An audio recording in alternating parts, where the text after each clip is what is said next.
मसूरी का रहस्यमयी रिसॉर्ट। यह कहानी मसूरी के एक ऐसे रिसॉर्ट की है जिसके बारे में लोगों ने अजीब अजीब और डरावनी बातें सुन रखी थी। कहते थे कि वहां रात के समय कुछ ठीक नहीं होता, लेकिन कौन मानता है अफवाहों पर। एक दिन 3 से 4 दोस्त मसूरी ट्रिप प्लान करते हैं। सभी दोस्त बेहद खुश थे। मस्ती करते हुए कार में बैठकर सफर पर निकल पड़ते हैं। हंसी मजाक, गाने और जोश के बीच कार धीरे धीरे शहर से दूर जंगल के रास्ते में घुस जाती है। चारों तरफ घना कोहरा था। ठंड इतनी ज्यादा कि सांस से भाप निकल रही थी। रास्ता सुनसान और डरावना होता जा रहा था।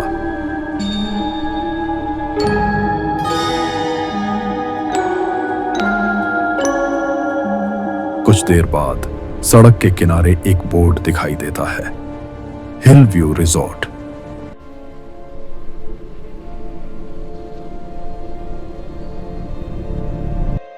थोड़ी ही देर में वे लोग मसूरी के उसी मशहूर रिसॉर्ट के गेट पर पहुंच जाते हैं।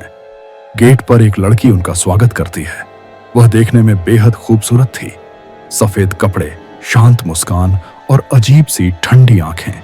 लेकिन उसे देखते ही सब दोस्तों को एक अजीब सा एहसास होता है। रिसॉर्ट के अंदर का नजारा और भी डरावना था। लंबे लंबे कॉरिडोर,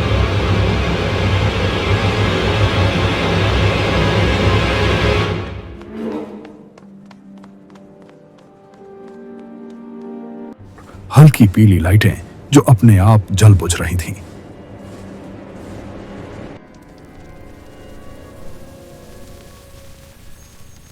दीवारों पर लगे पुराने अखबार और परिवारों की तस्वीरें अचानक अपने आप जलने लगती हैं। सभी दोस्त बेचैन हो जाते हैं। इसी बीच एक लड़का, अर्जुन, एक कमरे में चला जाता है। कमरे की खिड़की खुली हुई थी और बाहर से बेहद तेज बर्फीली हवा अंदर आ रही थी। दूसरी तरफ एक लड़की दीपाली भी अपने कमरे में जाती है। अचानक उसे महसूस होता है कि कुछ बच्चों की परछाइयां उसका पीछा कर रही हैं। दीपाली की चीख सुनते ही सभी दोस्त वहां से भागते हैं। अब सबका एक ही फैसला था, यह जगह छोड़नी होगी अभी। रात बहुत गहरी हो चुकी थी। अंधेरे में कुछ भी साफ नहीं दिख रहा था, लेकिन जमीन पर अपने आप पैरों के निशान बन रहे थे, जैसे कोई अदृश्य चीज उनके साथ साथ चल रही हो। तभी अचानक वही लड़की दिखाई देती है जिसने उनका स्वागत किया था। अब उसका असली रूप सामने आता है। उसकी आंखें पूरी तरह सफेद हो चुकी थीं, चेहरा टेढ़ा मेढ़ा, और वह बेहद तेज और अजीब आवाज में चीखने लगती है। वह उन सभी दोस्तों के पीछे दौड़ने लगती है। कुछ ही पलों में वह अचानक गायब हो जाती है। किसी को कुछ समझ नहीं आता कि हो क्या रहा है। डर के मारे सभी दोस्त रिसॉर्ट से बाहर भागते हैं।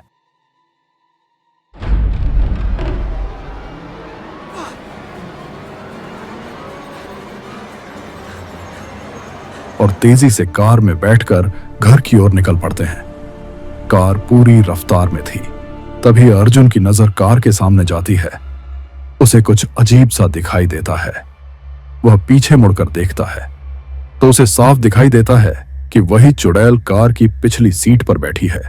लेकिन जैसे ही बाकी दोस्त पीछे देखते हैं, वहां कुछ भी नहीं होता।